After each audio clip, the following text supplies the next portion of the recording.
Today we're going to look at the Korg Modwave. So this thing gets compared to Serum a lot. It keeps getting called Serum in a box, and I think rightly so. So I'm about to show you why I think why, and just generally review it. There isn't going to be any sounds today. There will be tons of tutorials, and I've already made about 70 or 80 sounds already. There will be packs coming out soon. Anyway, let's review this and tell you what I think and why I think you should buy it. First of all, it's £500, which is about similar price to the Hydra Synth and the Mini Freak at that point. And we'll talk about what I think towards them later. But for now, this does more than anything I know of for the money. So let's start with the oscillators for a start, and why I think this compares to Serum, if not beats it. First of all, if I go to a new performance and I start scanning the wavetable, you can see it goes from sine to a triangle, morphs into a square, and then morphs into a saw. So we can change the position of the wavetable on the fly. We've also got X fade, which is the amount of morphing that happens. So at 0, this will just switch. I'd see it as like the amount of frames that are generated in between. So at 37, it does switch at some point, but it does a little bit of morphing in between. So I always have it at 100 if I'm morphing. So from there, you've got we're on oscillator A, but there's also A and B. At that point, you've got two wavetables. So we could have this one, and this will be this one. And now if I turn A and B blend, I might have to change the position a little bit, but we are blending between two wavetables, and I think they're similar. That's why you don't see too much of a difference. Yeah, they might be. So let's go to this one. Yeah, they're both in basic shapes. So let's put that in checkerboard. And now when I morph between them, not morph, A and B them, you can see the original shape. And then this is the second one. So at this point, we're morphing between two wavetables that we can change the position of as well. We can offset one of them and change the X fade amount. And then we have modifiers, just like Serum. So sync, windowed sync, stretch, flip, mirror, mirror stretch, narrow, narrow stretch, windowed narrow, and windowed narrow stretch. So we have the very similar, if not the same modifiers. If you look at what they actually do, they're pretty much the same as what's on Serum. And then you've got these offline ones as well. So these are really interesting. This one takes the odd only harmonics, the even only harmonics. And in most situations, I don't know what's going to sound good, so I try them all. You've got skip each 3, odd and clip, skip and clip. Ones that I use a vintage 12 makes it sound like an SP404, gives it that ring at the end of it. You can narrow the resolution down to 4 8 steps or 12, and that really does lower the sort of bit rate kind of thing. You've got gain, you've got reverse the waveform, which is the wavetable, which is awesome, and tilt up and tilt down make them brighter and duller. They're awesome. So you've got the offline ones as well. And then if you go to Oscillator 2, you have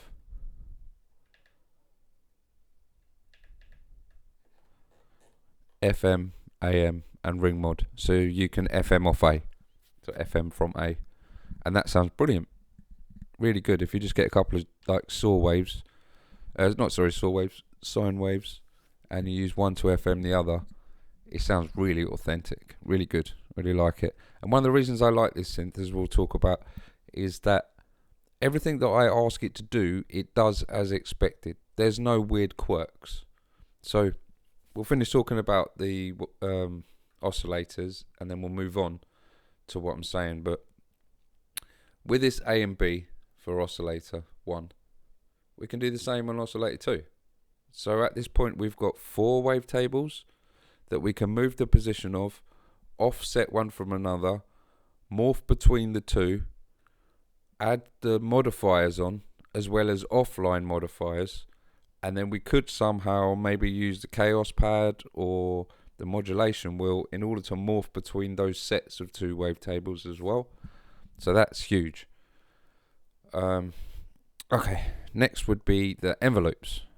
So with the envelopes, one thing I like about them is when you close an envelope, you see how that's just a line now, right? Now obviously I can make these linear or logarithmic, and that's cool. But when I want to make it just like that, so you can see the skirt is still there just a little bit, or indeed I want to make it completely flat, I can hear it. It doesn't click, or it doesn't do some weird noise that's inconsistent. It always does the same click, and that's exactly what I want. When I'm building drums, I find that with the Mini Freak, the envelopes just don't cut it. They go from here, sounds like a decent stab, and then you're getting it tighter, and then you're getting it tighter, and then from all here it's just mush. I can't really hear anything discernible, any difference. And while the Mini Freak does have exponential curves, so you can go in like that, it's got a percussive mode. It's not percussive enough, I find, not for drums, so I don't use it. For drums I use other synthesizers, and that's where this comes into play. And it's a shame because the Mini Freak's awesome, but I can't use it for drums so much. At least I find that it's not sharp enough. And even drawing in your own ones on it, it gets too complicated is what I'd say, and I run out of envelopes. So this is more ideal for doing that. Way more ideal and more akin to exactly what I'm doing on Vital and Serum. And this is one of the reasons I bought it. We think of synthesizers that they're being abused if you use it as a drum synth. You should be using a drum machine for that. That's incorrect. I've been synthesizing my drums on Vital for years now and Serum. And I bought the Hydrasynth thinking that I could do the same thing, but with the Hydrasynth, if I set the envelope modulation to something, say like the pitch, I want to modulate the pitch, so I'll set an envelope to it. And what I find is it doesn't do it enough. So I end up having to set that modulation 3 times in order to get the rate that I want. On Serum it might go up to 256 in modulation, but on the Hydrasynth maybe it only goes up to 96. So I have to do it a few times to get that same click that I would get on a digital synth, on the computer.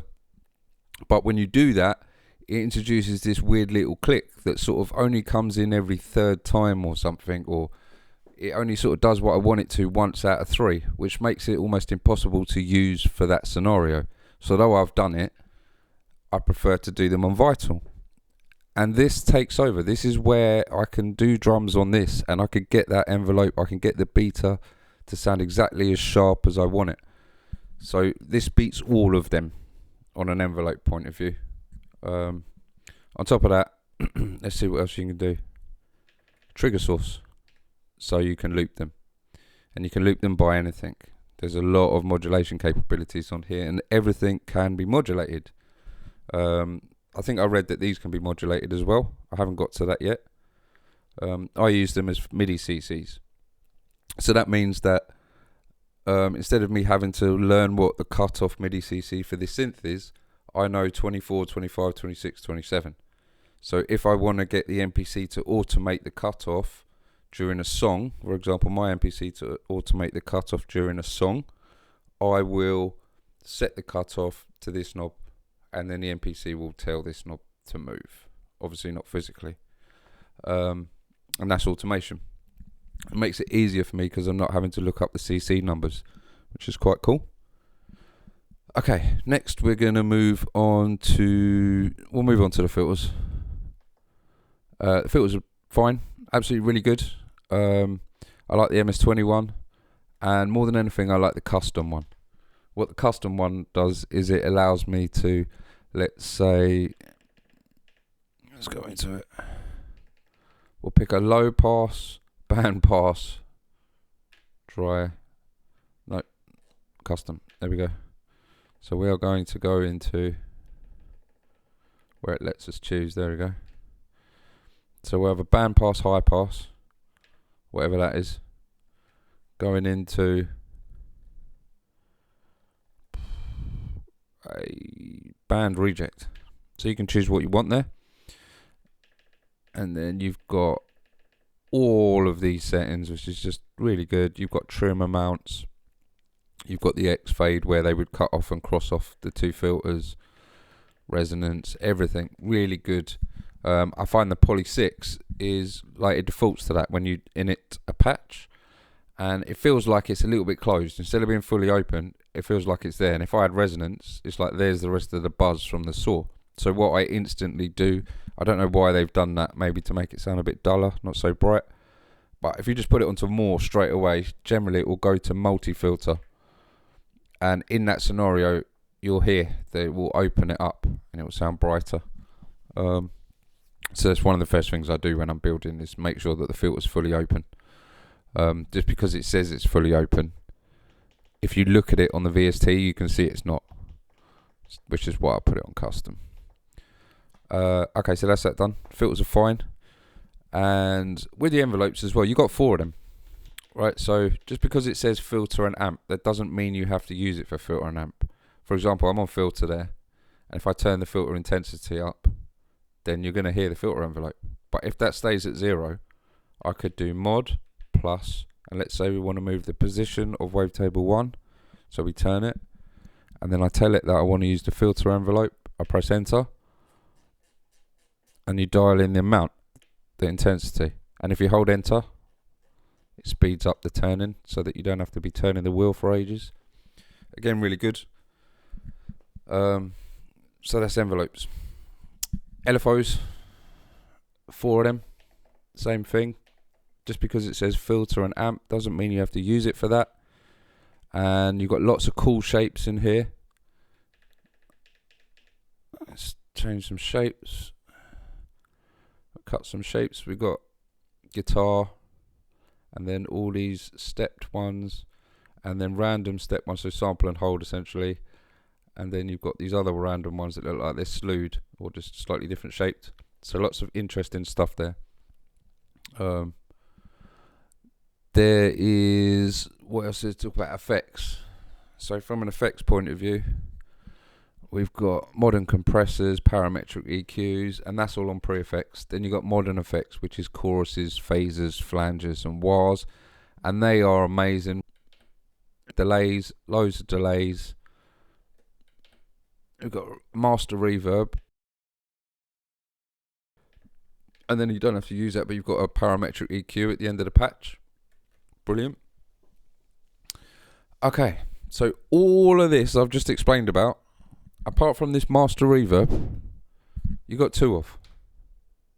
So where we spoke about you could have 2 wavetables on oscillator 1, A and B, and 2 on oscillator B, 2 on oscillator 2, so A and B on 2 as well. That would give you 4.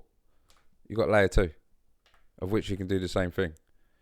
So now you could have, what, 8 wavetables scanning and morphing between each other, all triggered by the same keys. It's pretty incredible. So where this gets good is, yes, you could use both layers for one patch, not a problem. But what I like doing, if I go to performance, is go to here, global MIDI channel. So at the moment they're off, and you see that layer A at the top, it says A, we're on MIDI channel 1. But if I press 2, layer B, sorry, we're on MIDI channel 2. So this has 2 synths in one. It's fully multi-timbral, which means both on my MPC I have a channel dedicated to each. I have a channel for the Mini Freak, I have a channel for the Hydra synth, I have a channel for the circuit tracks, and I have 2 MIDI channels for this. So that this could do chords, and this could do bass at the same time, no problem. You have a voice limit of 60 voices, and when it comes to unison spread, this thing is like zero, man. Absolutely brilliant. So you can have 16 voices, you can spread it massively. Then you can choose how much of that spread into the stereo field and the thickness of it as well. Changes the detuning method kind of thing. Definitely sounds different. I like to have thickness on there, otherwise you can hear it kind of go like so yeah, really good. Like I say, the stereo spread is easily as good, and just like Serum, you can run out of voices quickly. So I do recommend trying to get the Mark II if you can.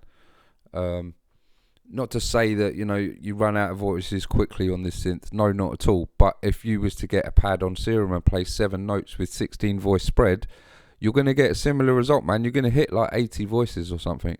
So by pulling it down to 5, you'll find that there isn't an audible difference, but you're using a hell of a lot less voices.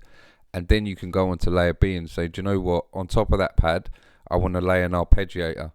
And remember, they're both going to be synced to the same clock. So the arpeggiator would just be divisions over your pad. And now you've got something crazy. And this is kind of why I like the Modwave, because you can go further than just a patch. If, for example, we had our lovely pad on layer A, I could save that as a layer. And then later on, I could be working on another pad, and I could have made this lush pad using FM. And then I remember that I've got that other patch that I made. And because I saved it as a layer, well, that could just be dumped on layer B. And now we've got something akin to Akai's new plugins, you know, where you can morph between one sound and another sound. You could do that with the Chaos pad. You could even flick the Chaos pad so it just went and started flicking between them, or, you know, do it in a performance. So that's really, really powerful. Layer A and layer B are probably one of the best things about this. Okay, so I think I've covered everything on the panel near enough, except for the sequencer. So if you hit record, you've got pitch, and you've got 4 lanes. So there's also master and timing, but we'll ignore them. The sequencer is its own subject. There's a lot there. But generally, there's 4 lanes and a pitch lane. So we press pitch. If we press enter, it would ask us to enter some notes. So just like the sequencer on a Behringer Crave, you would go do, do, do, do, do, do, do, do. And what would happen is you'd fill up the 16 steps, and the next time you press the note, it would play back your sequence. Or if you hit play. So it has a general step sequencer. When you do that, what it did was it triggered the envelope on the first note, and then the rest of them it just played legato. So again, I had to work a way around this, and being a synth like this that does what you expect it to do and stuff, this is kind of the point I was trying to make. What did I do? Right, so if we went to the envelope, let's say it was the filter envelope that I wanted to re-trigger, you got trigger source. So what I did was go to trigger source, generators, and I found this, what was it? Step pulse. So that means that the filter envelope is going to be re-triggered every time there is a step. And what that did was re-trigger it on every step. So you can use it like a normal sequencer. You know, then I was still able to hold my note. It played the sequence I played back, re-triggered the envelope on every step. The only difference is I've now got 4 more lanes of stuff that I could say do something crazy and then assign that to the cutoff on a per step basis. Maybe not the cutoff, the position, because we've already done cutoff. So I could make the position change, almost like Electron, where you can step lock it. Or in fact the same, but you've only got 4 lanes on top of the pitch lane.